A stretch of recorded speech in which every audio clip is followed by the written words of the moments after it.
Exposons maintenant les conditions du baptême du Saint-Esprit et ses effets.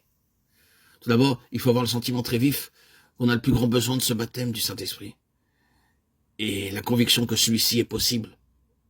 Ainsi, ce désir ardent, intense, sera peut-être éveillé chez l'enfant de Dieu par la constatation que sa vie et son service restent sans résultat, bien qu'il connaisse depuis des années déjà l'habitation du Saint-Esprit en son esprit. Ou bien, il y aura chez lui difficulté d'expression pour rendre témoignage au Seigneur, ou encore un manque presque complet de puissance dans ce combat contre les légions infernales où l'Église primitive fut si puissante.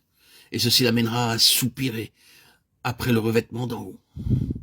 Lorsque sous l'influence du Saint-Esprit, le fidèle ressent douloureusement tout ce qui lui manque, ce qui est d'ailleurs le sentiment qui précède le baptême, il arrive alors qu'il se laisse dissuader d'aller de l'avant par les chrétiens de son entourage.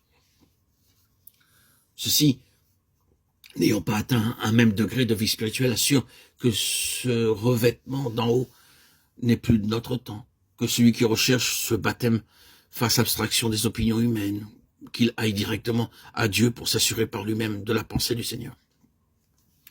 Le racheté doit demander à Dieu qu'il lui donne ce qu'il entend par un baptême d'esprit, qui lui donne à sa manière liberté d'expression et puissance à son service, ce qui lui permettra alors de remplir sa fonction de membre du corps de Christ. Un acte de volonté préside encore à cette transaction que le croyant passe avec Dieu. Il s'y tiendra avec persévérance, quelles que soient les expériences qu'il fera par la suite. C'est là saisir par la foi le revêtement du Saint-Esprit en se basant sur la parole de Dieu. Christ nous a rachetés, ayant été fait malédiction pour nous, afin que nous reçussions la promesse de l'Esprit par le moyen de la foi. Galates 3, 13, 14. Après la Pentecôte, l'Église n'a plus à attendre la promesse du Père. Ceux qui sont réunis chez Corneille reçoivent aussitôt le Saint-Esprit. Il en va de même aujourd'hui pour tous ceux qui réclament ce baptême dès qu'ils ont rempli les conditions nécessaires et se trouvent dans l'attitude convenable.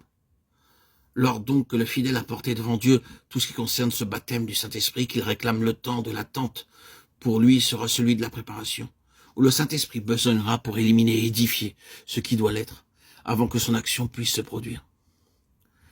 Cette attente est compatible avec l'accomplissement fidèle des devoirs quotidiens.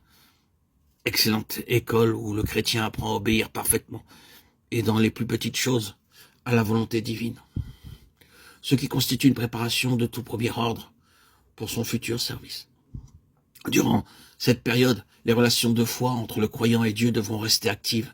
L'homme s'en remettra parfaitement à l'Esprit de Dieu du soin de le préparer en vue de ce revêtement nécessaire à son activité. Signalons ici quelques dangers. Accepter certaines excuses, certaines raisons comme expliquant l'impuissance, la stérilité du service ou encore la crainte de voir l'Esprit de Dieu sonder, scruter certains détails.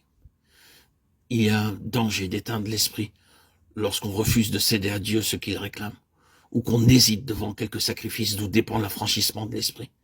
Cet affranchissement est nécessaire pour le revêtement d'une plus grande mesure de puissance.